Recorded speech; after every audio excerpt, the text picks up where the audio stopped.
اعوذ باللہ من الشیطان الرجیم بسم اللہ الرحمن الرحیم۔ السلام علیکم ورحمۃ اللہ وبرکاتہ۔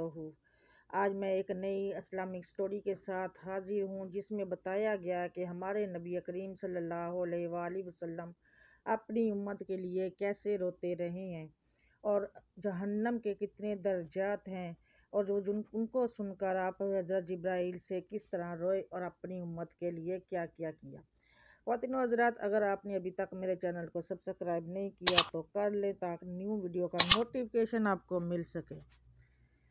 ایک بار جبرائیل علیہ السلام نبی کریم صلی اللہ علیہ وآلہ وسلم کے پاس آئے۔ آپ صلی اللہ علیہ وآلہ وسلم نے دیکھا کہ جبرائیل کچھ پریشان ہے۔ آپ صلی اللہ علیہ وآلہ وسلم نے فرمایا، جبرائیل کیا معاملہ ہے کہ آج میں آپ کو غم زدہ دیکھ رہا ہوں؟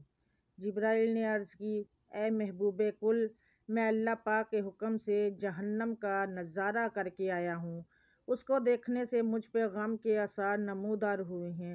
نبی کریم صلی اللہ علیہ وآلہ وسلم نے فرمایا، جبرائیل مجھے بھی جہنم کے حالات بتاؤ۔ جبرائیل نے عرض کی، جہنم کے کل 7 درجے ہیں، ان میں جو سب سے نیچے والا درجہ ہے، اللہ اس میں منافقوں کو رکھے گا۔ اس سے اوپر والے 6 درجے میں اللہ تعالیٰ مشرک لوگوں کو ڈالیں گے۔ اس سے اوپر 5ویں درجے میں اللہ سورج اور چاند کی پرستش کرنے والوں کو ڈالیں گے۔ 4تھے درجے میں اللہ پاک آتش پرست لوگوں کو ڈالیں گے۔ 3 درجے میں اللہ پاک یہود کو ڈالیں گے۔ 2 درجے میں اللہ تعالیٰ عیسائیوں کو ڈالیں گے۔ یہ کہہ کر جبرائیل علیہ السلام خاموش ہو گئے تو نبی کریم صلی اللہ علیہ وآلہ وسلم نے پوچھا، جبرائیل آپ خاموش کیوں ہو گئے؟ مجھے بتاؤ کہ پہلے درجے میں کون لوگ ہوں گے؟ جبرائیل علیہ السلام نے عرض کیا، اے اللہ کے رسول، پہلے درجے میں اللہ پاک آپ کی امت کے گناہ گاروں کو ڈالیں گے۔ جب نبی کریم صلی اللہ علیہ وآلہ وسلم نے سنا کہ میری امت کو بھی جہنم میں ڈالا جائے گا تو آپ بے حد غمگین ہوئے، اور آپ صلی اللہ علیہ وآلہ وسلم نے اللہ کے حضور دعائیں کرنا شروع کی۔ 3 دن ایسے گزرے کہ اللہ کے محبوب مسجد میں نماز پڑھنے کے لیے تشریف لاتے، نماز پڑھ کر حجرے میں تشریف لے جاتے اور دروازہ بند کر کے اللہ کے حضور رو رو کر فریاد کرتے۔ صحابہ حیران تھے کہ نبی کریم صلی اللہ علیہ وآلہ وسلم پر یہ کیسی کیفیت طاری ہوئی ہے، مسجد سے حجرے جاتے ہیں، گھر بھی تشریف لے کر نہیں جا رہے۔ جب 3 دن ہوا تو سیدنا ابوبکر سے رہا نہیں گیا، وہ دروازے پر آئے، دستک دی اور سلام کیا، لیکن سلام کا جواب نہیں آیا۔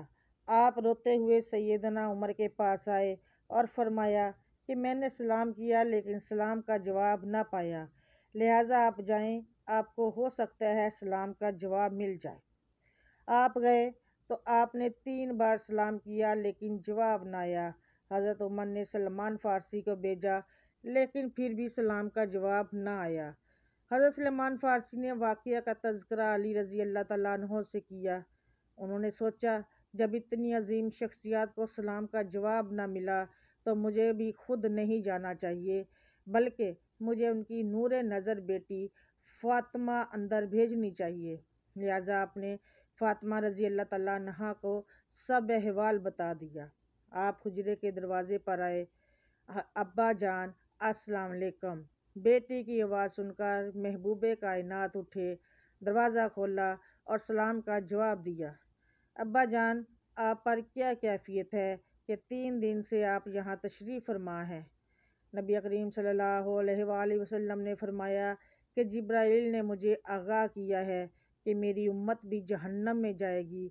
فاطمہ بیٹی، مجھے اپنی امت کے گناہ گاروں کا غم کھائے جا رہا ہے، اور میں اپنے مالک سے دعائیں کر رہا ہوں کہ اللہ ان کو معاف کر اور جہنم سے بری کر۔